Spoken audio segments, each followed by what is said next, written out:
Hi, this is David at MASH IT. Today we're going to be doing a review of the Surface Go 2. This is the M3, the highest end variant with the cellular modem built in. Now, we did unbox this a few days ago, so if you want to see what comes in the package and a little overview of the device, please go through our channel and have a look at that, and I'll also put the links in the comment section below.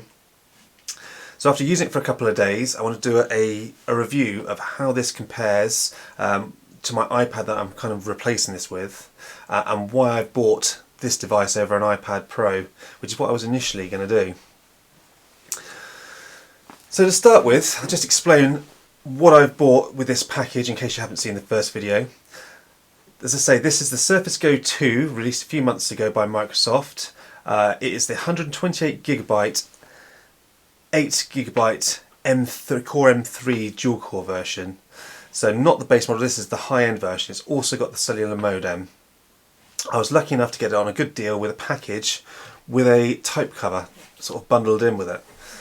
So I did pretty well for the price, which is one of the reasons that swayed me to give this a try. Now, I was initially looking at getting the iPad Pro 11-inch, and when I was looking at that, I've currently got an iPad 10.5-inch. The price difference to move up to the 11 was phenomenal. If I got the iPad 11 and the Magic Keyboard and the cellular modem, you're talking over £1,000 for an iPad. It just seemed absolutely crazy for what you're getting for your money. And I've always tried to use an iPad as a laptop, and I find it never really works.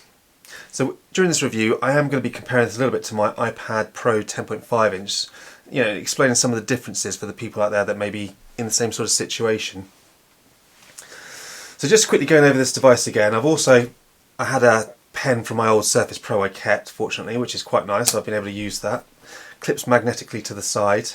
We've already looked at the ports, but in case you don't want to watch the unboxing video, we're very limited on ports. We've got a headphone jack, we have got a USB-C, and then the Surface Connect port. That's pretty much it. At the top, you've got the power button and the volume rocker. And on the back, behind the kickstand, we have a micro SD card slot. Now that is really handy. So the maximum that you can buy this with is 128GB. Having that micro SD card slot is just incredibly handy because you can just pop in a 500GB SD card in there and not worry about storage space. Whereas with an iPad, you'd obviously have to pump up for a 256 or 512, and again that adds hundreds onto the price of the actual iPad Pro. Another feature which is really amazing about the Surface Pro and the Surface Go lines is the kickstand. This is such an amazing feature if you've been using an iPad and you've obviously had to try and put cases on to do the same sort of feature. So obviously it'll fold flat, but you just literally put your thumb in there, pull it out, whatever angle you like. Perfect when you want to draw at an angle. Obviously, with an iPad, the amount of times I've had to buy type covers or covers to try and fudge the same sort of functionality, and it's never worked very well. The Surface Go comes with this feature out of the box. As I said, I was lucky enough to get the type cover included. This is just the black type cover and UK layout. The magnets on it, quite strong, so I can just pick up the Surface Go and it's connected. And then you lift the cover up with more magnets and it locks it in a nice typing position. You can lay it flat, but obviously that's much more comfortable to type on. I've been using this for a few days now and typing quite heavily on it, and what I have found is the keyboard is a little bit cramped, especially if you're used to a Surface Pro 7. But I've got pretty good within a couple of days use, and I'm making a few typos, but this is more than acceptable. But the actual quality of the keyboard and the feel of the keys is really nice. Now it is backlit. Unfortunately, it's one of those backlit keyboards that will go off after a few seconds to save power, so it can be a bit annoying. But it is, obviously, as soon as you touch a key or the trackpad, they light back up again. But having that feature is just so handy if you're using this thing late at night or in the dark. It also comes with the trackpad, which is a sort of a Windows Precision trackpad. It is a good trackpad, but it's quite small. And again, it's your usual sort of diving board style trackpad where you've got your hinge mechanism at the top. So if you're clicking at the bottom, it's nice and easy. But when you're trying to click at the top, obviously where the hinge is it's, you know, you're not pressing down on anything because it's hinged there, so it's not clicking unless you're pressing really hard. But overall, it's a responsive trackpad. The gestures work nicely. Hello, Gary. So the trackpad is nice and responsive. The gestures all work well, as you'd expect from a Windows Precision trackpad. So other than, you know, the hinge mechanism at the top, it's a really nice little touchpad, especially because this is quite a small little keyboard on a 10.5-inch device. It works really well. Obviously you're talking about a touchscreen here with these Surface Go's, as using it same as an iPad, and it can be used as a tablet like an iPad. But I have found with Windows the tablet experience is quite subpar. You can use it if you really need to, but in all honesty, if I'm using a device like this, I find that most of the time I do have the keyboard attached, and I'll use it on my lap, or I'll use it in bed, or I'll use it on a desk with the keyboard.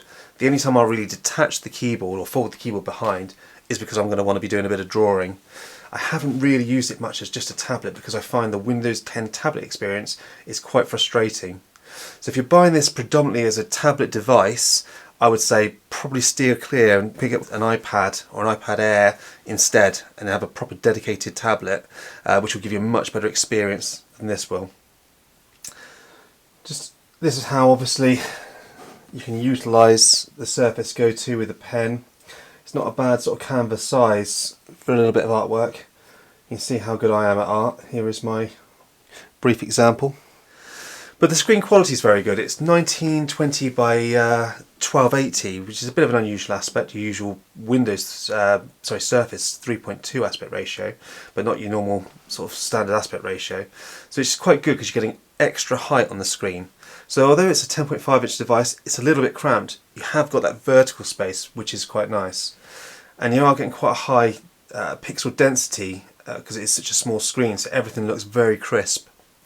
I'm currently running at 150 dpi because I find if you're using it and drawing on it, I like everything a little bit bigger. But if I want to do a bit more detailed work, I will sometimes drop it down to 125 dpi and have more information on the screen. Okay, so I wanted to just quickly compare this to the device it's pretty much replacing, and that is my iPad Pro 10.5. Now I bought the iPad Pro thinking that, you know, I would be using it as a pro device and popping on a keyboard, doing lots of drawing on it. And to be honest, it's just become a media consumption device, watching YouTube. Maybe I'll write the odd bit of information on it with a Bluetooth keyboard, but it is predominantly web surfing, YouTube, Netflix, and that's fine. But that's not what I intended it to be. I actually bought it to try and replace, like using a 13-inch laptop if you want to just chuck something in a bag and use it. Now I'd say the pros obviously with an iPad Pro, the battery life is phenomenal and the tablet experience is phenomenal. Also, using a pen, if you do draw on it, there's some great packages and some good applications and great pen support. So if those are just your only key applications, I think you might well be able to do it.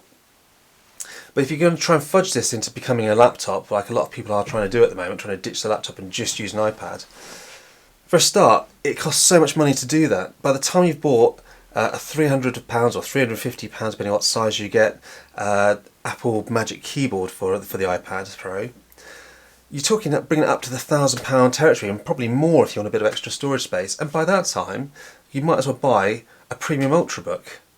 And I know that obviously by doing this you've got the two-in-one device. You can just rip it off the keyboard and use it as a tablet and then pop it back on the keyboard.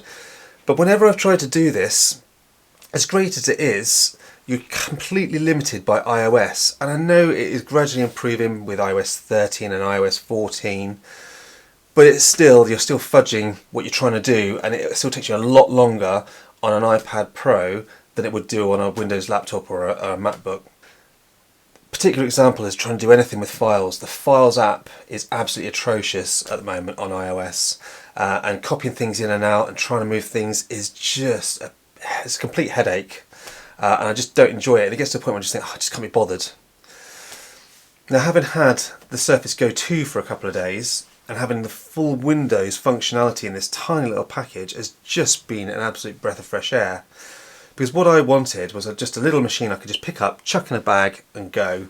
Do a little bit of work on the sofa, a bit of work in the bedroom, or watch a bit of Netflix, a bit of YouTube. And this has done all of that perfectly. I mean, this is by no means a powerful device, even the M3 model. I would say this M3, well in fact I know it is, I can show you some benchmarks in a little while, but the M3 in this machine is actually slower than the 10.5-inch iPad Pro, and an awful lot slower than the 11-inch iPad Pro. So you're not buying this model for the speed, but you're buying it for the actual functionality of Windows 10. And that is, I think, the main selling point of this, obviously with the kickstand and this fantastic fold-up little keyboard that comes in this package. So, with this fold-up keyboard, this amazing screen, what you've also got is Windows Hello. It is incredibly responsive on these devices. I've had Windows Hello quite a lot before on different Razrs and XPSs and other devices, and it's always been good. But the Windows Hello on this is just, it's almost like you open the machine and it loads you in. It's just incredible. Even in low light, there's no mucking around. You open up, it logs you in. I haven't had any sort of, failures or any, you're too far from the screen, it's too dark. You open it and you're in. And that has been brilliant with this. And it is a really nice feature, especially when you're buying the Surface Go budget range. So they haven't cut out a lot of the features. With the Surface Go laptop that's coming out soon, again, that looks quite a nice product, but they've really watered it down and cut a lot of the main Surface sort of features that make the Surface line stand out. They haven't done that here. So the only thing that they've really cut this down on is ports, only having the one USB-C. But at least USB-C is particularly useful and can be used for charging, hubs, data, a mouse, whatever, all from that one port. So, you've still got a lot of functionality in this one tiny little device. The speakers on this, I just did do a quick demo in the unboxing, but they've been really good. I've been really surprised. You're not going to fill a room with audio, but if you want to watch a bit of Netflix in bed and you don't want it too loud, the speakers are perfectly adequate for that, and I've been really quite pleased with it. And the power, as I said, it isn't the most powerful device with this Core M3 8th gen. This is obviously a couple of years old, the actual CPU they put in this. But Intel have stagnated for a few years anyway, so whether you buy 8th, 9th or 10th, there's not really a great deal of difference, especially in these sort of 4 or 5 watt packages. But I found it's run all of my daily sort of use packages with ease. I've been running Office, Blender, Netflix, YouTube, all the things I'll be running on a day-to-day basis, and it's handled it with ease. And that is, in a package of this sort of size, really impressive. And it's fanless. Now, being fanless, it will throttle if hitting it heavily. But in all honesty, this isn't a device that you're going to be, rendering out video on, or building a large CAD model on, running Unity in. This is just for a little machine that you can take on the go, working in a coffee shop, maybe a bit of coding, writing, emails, especially having the cellular modem. Really handy. I can take it anywhere and work, which has been brilliant. I don't have to try and tether it to my phone. Another feature that obviously was important to me with this Surface Go was being able to just hook it up to monitors. As I said, it has the USB-C on the side. I've hooked this up to a couple of USB-C monitors and it's handled itself really well. The iPad Pro, you can hook that up to a USB-C monitor. But the biggest problem you've got is all you can do is mirror the screen. And so if you've got obviously a 16:9 monitor, you've got the mirrored iPad image on that screen with big black bars down the side, and that's it. Certain applications allow you to have maybe the video feed on one whilst you've got the other feature on the iPad, but it's really, really limited. I popped this into my office, obviously doing some tested. I popped it up to a 1440p USB-C monitor, ran it in dual screen, and it ran absolutely flawlessly. Charged the actual Surface Go, displayed images on both screens, and it was absolutely smooth. Again, I wasn't doing any particularly heavy work. It was mostly Office, email, bit of Blender, just my usual day-to-day sort of work, and this handled it admirably. Really pleased with it. And I think people have been sort of slating this because it isn't the most powerful PC in the world. It was never going to be. If you need something a lot more powerful, then you can either get a desktop or buy a high-end laptop. But if you're buying that sort of package, you're not getting this kind of portability where you can just pick it up and throw it in a bag, because I mean this is absolutely tiny. I mean, it's the same size as a 10-inch iPad.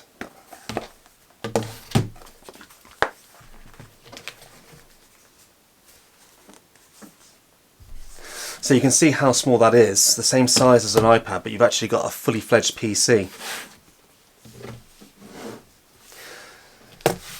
With regards to the battery life, I've been getting some quite solid numbers from this unit. The Surface Go, the original Surface Go, was slated for only having 4 to 5 sort of hours battery life, and everyone's saying, well, what's the point of having a small machine if you've got such a low battery? Well, luckily, I think Microsoft have really improved it with this model, because I've been getting a good 7 to 8 hours on light use with this laptop. Obviously, if you were sort of using Blender or rendering out a video or something, if you're that brave, you're going to eat battery. But if you are emailing, Office, a little bit of internet exploring, like YouTube, this will last you for hours, and that's perfect in this this form factor. So you can chuck it on your lap and use it with the battery, and you're not worrying about plugging in every 5 minutes. And with regards to plugging in, obviously you've got two options for power: the Surface Connect port, which we talked about earlier, and the USB-C, both of which can provide power. Being such a low power device as well, any old power bank, you can plug that in and actually charge from a power bank like you would an iPad or an iPhone. So it makes it really quite versatile for a PC in this thin and light package. Now, talking about sort of using this machine on your lap, I do find it works well on your lap. I have had Surface Pros before this and the iPad, and I did always find the Surface Pro a little bit cumbersome. It's obviously that little bit bigger, the keyboard's a bit deeper, and I struggled to keep the entire unit on my lap because the kickstand would sort of pop up over the edge of my knees. Where this is so much smaller, it fits on my lap much more comfortably, so I have actually been using it on my lap and not cursing and dropping the thing onto my feet. So I've been really pleased with that, and I've actually, I've taken this and, I've been using it everywhere. Been really impressive. So what we're going to quickly do now is we're going to look at a few of the sort of performance benchmarks to see what this is capable of. And as I've said, this is no powerhouse, so please don't buy this expecting this to be able to run, say 1080p or 4K video editing and breeze through it. It's not going to. It is less powerful than the 10.5-inch iPad Pro. It's less powerful than a lot of cheap laptops out there. That's not what you're paying for with this package. You're paying for the portability and the form factor. But as I say, it's held up so well with my everyday use. So with regards to performance, there's no point even running our usual benchmark suite that we would normally run on a sort of a high-end laptop that we're usually reviewing. It would just be laughable with this machine. So I'm just running just a few of the basic sort of benchmarks. First is just Crystal Disk Mark. Now the higher end Surface Go's come with a full SSD. The write speed is pretty poor, about 350 megabytes a second, but the read is not bad at 1,500 megabytes a second. Again, on a slower device like this, you're not even going to really notice it unless you're copying files back and forward, but on a 128 gigabyte drive, you're probably not going to be doing that too often. I've also run Geekbench 5. The CPU scores, 783 single score and 1531 as it's a dual core for the multi-core performance. That is quite low. Even the 10.5-inch iPad Pro that we were looking at a second ago, that scores nearly 1,000 on the single core and a couple of thousand on the multi-core score. So, this isn't a particularly fast device. As well as the graphics, 4,312 Geekbench 5 score, quite low. Intel XTU, you are able to undervolt this CPU, which I was really surprised about because you can't undervolt the Surface Pro 7 or the Surface laptop, so I'm surprised they haven't locked us out on this one. But even with a moderate undervolt of this CPU, it didn't make a massive amount of difference. I got a XTU benchmark of 501 points. Again, pretty low if you're used to a high-end laptop. What I found when running any of these benchmarks, the processor would kick up to about 10-11 watts, and that would be about 2.8 gigahertz as it's going through some of these sort of heavier benchmarks. and as the temperatures sort of creep up, as it's fanless, it will drop right down to about 6 watts, which is about 2.2 gigahertz in this case. And then after some sustained sort of use at 6 watts, it will then finally drop down to 4 watts. And it will sit at 4 watts, which is about 1.8, 1.9 gigahertz on this dual core. So again, not earth-shattering sort of performance as you'd expect from that, but for day-to-day office use, that is more than adequate. And the fact that you've obviously got that burst, the higher burst speeds before it heats up, that's what you're going to be mostly utilising in sort of office sort of scenarios and watching videos. Okay, so we're just going to fire up a game of Dota 2, just to show you the settings. This is on absolute lowest settings, everything either off or low, and at 47% of the actual render screen. But it's running, so let's have a quick look. We're getting about 70 frames per second at the moment, with not a lot going on. So, this is a tiny fanless device, but you can still play some lower powered games once you've finished your bit of work. Nice bit of kickback with a bit of Dota or League of Legends. I wouldn't want to play any first person shooters, I don't think, on this machine, but the odd strategy game I think is ideal. Let's try and get into the action a little bit and just see how it fares. I can feel the machine heating up. I don't know if it's going to start throttling in a minute, so just give it a few minutes. I'll forward through some of the boring bits for you, and we'll see if it starts throttling.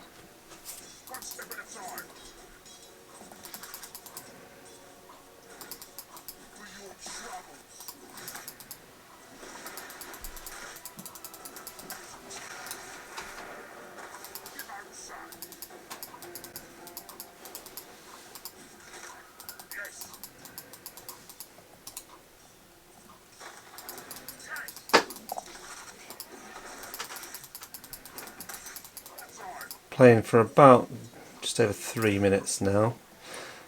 Frames are still pretty solid, about 50 odd frames per second, so it doesn't seem to be throttling too bad. It does feel warm on the back, but it's not crazy considering it's fanless.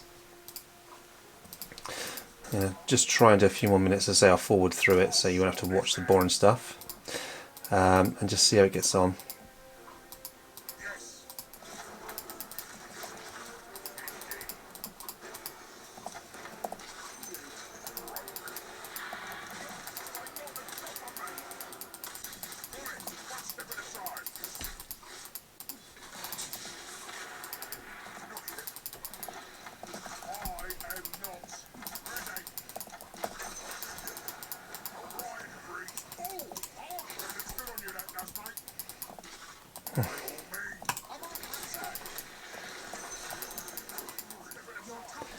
Right, so that's almost 8 minutes through the game.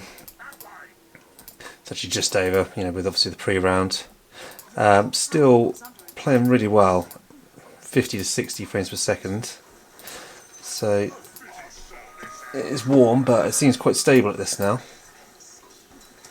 So again, although the settings are absolutely lowest, it is more than playable. So you can get away with playing the odd light game on this sort of machine.